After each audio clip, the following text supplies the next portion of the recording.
good morning mga kabayan. Isang malamig na umaga po sa ating lahat. Welcome po dito sa panibagong episode ng ating fishing adventure. Yun, napakalamig po ng umaga. Lakas po ng hangin. Medyo sinisip po na rin tayo. Pero yan, sunrise is coming. Ngayon lang po tayo nakapag-intro kasi syempre madilim dito. Ang gagawin po namin ngayon ay mag-catch and cook kami. Sana makarami tayo ngayon at marami tayong lulutuin. Mag-iiyaw daw kami. Nagdala ko ng uling at may pang sinigang rin kami.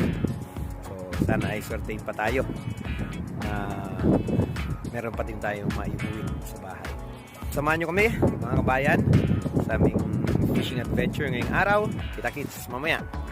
Alright, first fish of the day mga kabayan. Actually second na ito. So parehas na yung kinakuhanan. Ito biglaan to. Kanina naman habang nag-pack up kami para lipat dito sa spot na ito. Malaki. Ang unang isda ko pala na nahuli ay yung flathead. Hindi tayo ulit mga kabayan. So mabigat ito. Good size ulit. Third fish.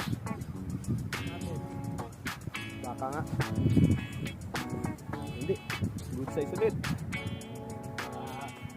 Gargapan.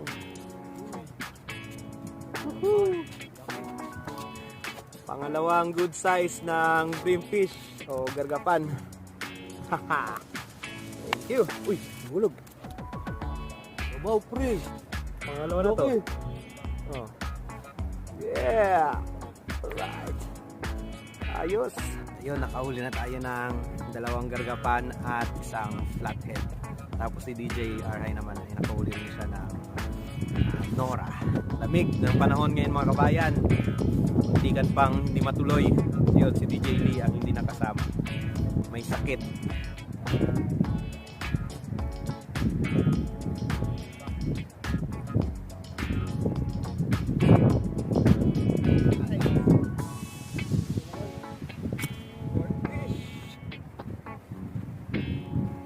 Ayos. Ayun, good size pa rin siya. Malaki pa rin. Third fish siya ng gargapan. Okay. Buhay na sata tayo ngayon mga kabayan.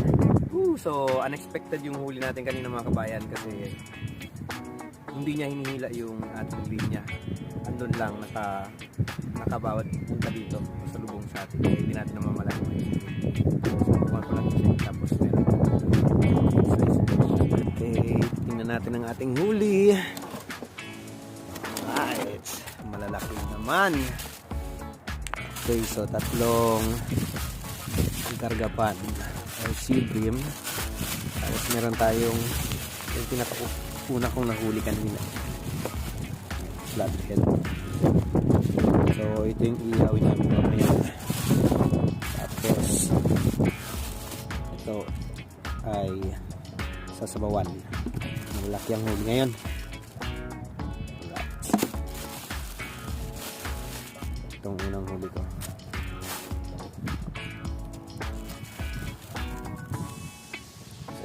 Tayo. Okay, salubungin natin si Eugene. Ang bit-bit pa. Harvest. Harvest na naman. Dami yun.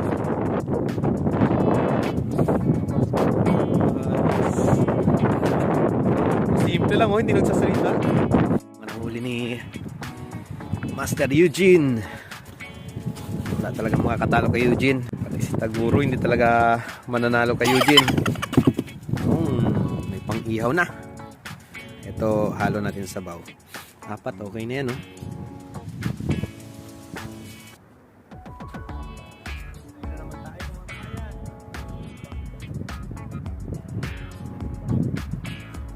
Baby flathead.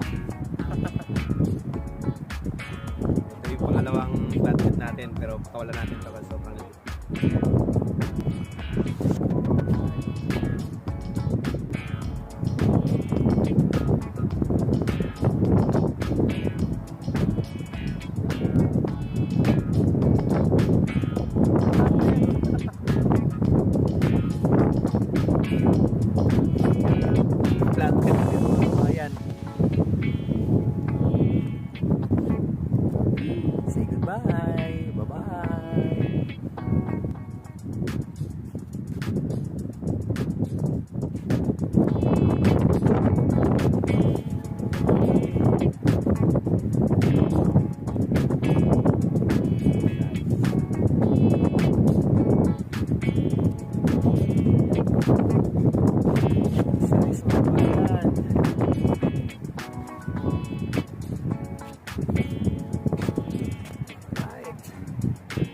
Gargapan. Ayan. Ulit.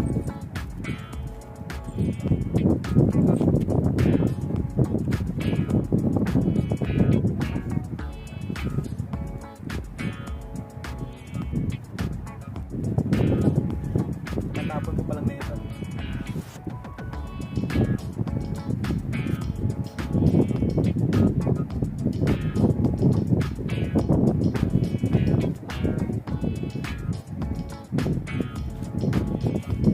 Pero size rin malaki. Laki. Para lang din tayo nasa bridge mga kabayan. Thank you Lord. Yun mga kabayan, masaya. Busy tayo. Kailangan may kagat.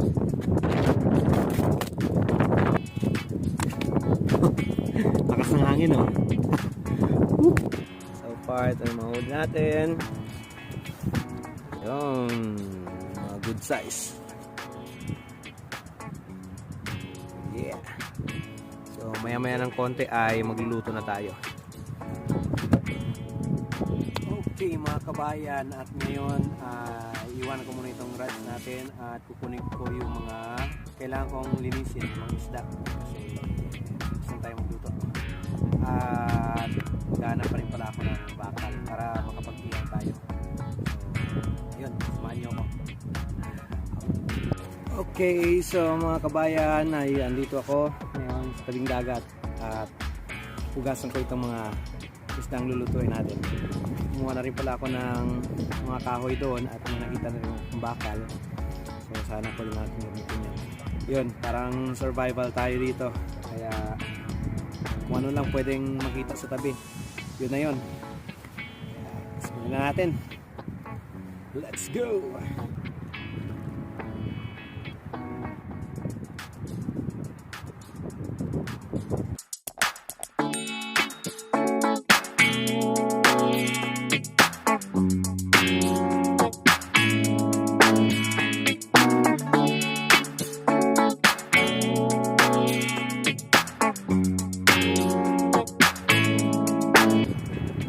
After 48 years mga kabayan, natapos ko rin. Ang hirap pa ng posisyon ko.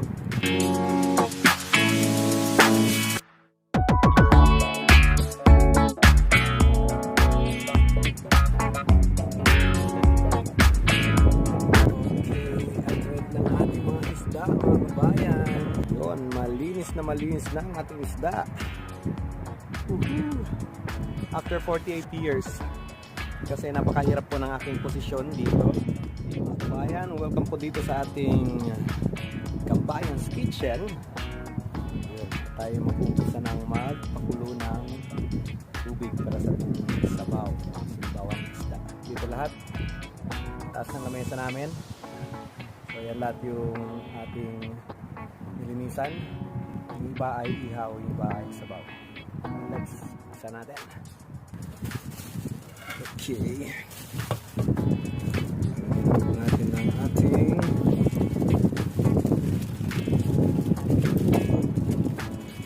sibuyas, kamatis, at luya.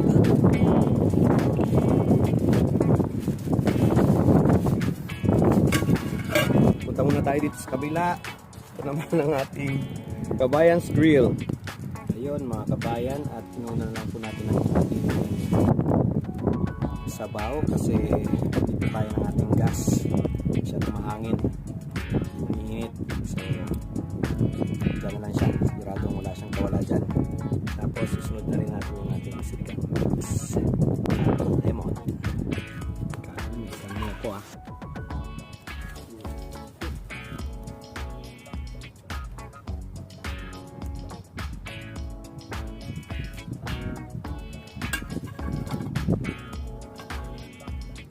Nakulo agad oh. Black pepper.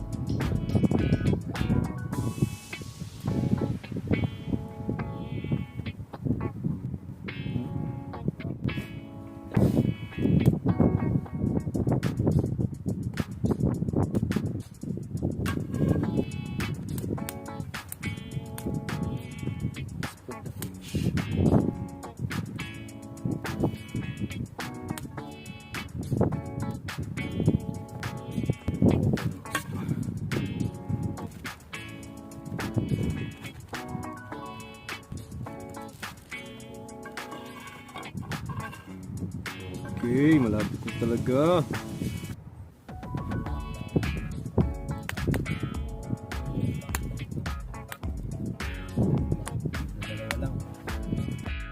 Oh, nabaliktad na po natin.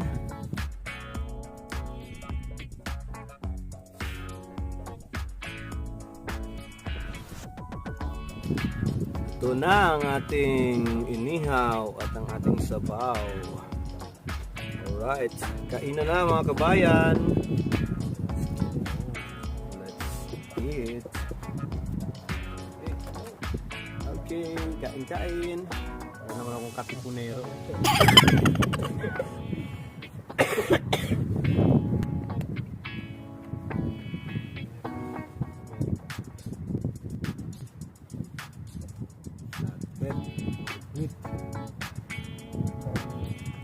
First time kong kumain mga kabayan. Sarap. Parang barakuda, no? Parang barakuda. Ayun mga kabayan, at tayo ay busog na. Ayun, hindi natin nakuha na yung iba. Yung parte kasi lupat tayo. Ayan. Kasi lakas ng hangin, binaan na yan ng raft. Ngayon ay relax lang kami ng konti at nabad sila sa tatanghal na matabaw pa sila. At nabusog na naman tayo sa araw na ito. Catch session natin. Natin ay napawin natin kay DJ kasi mga stocks pa tayo. Tapos sa bukas busy na. Wala nang time para mag-iupa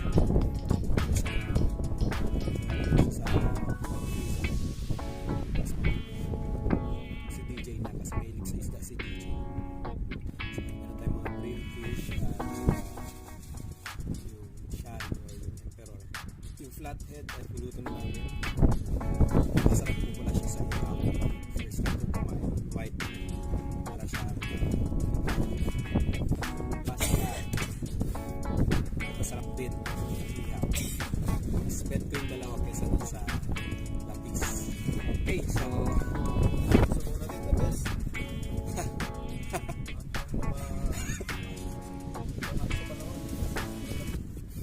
Pero pag off cam, parang ayaw na ipakain.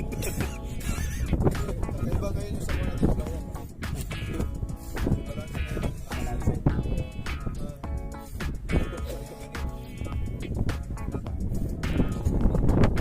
So ayan, nandito na muna itong video natin.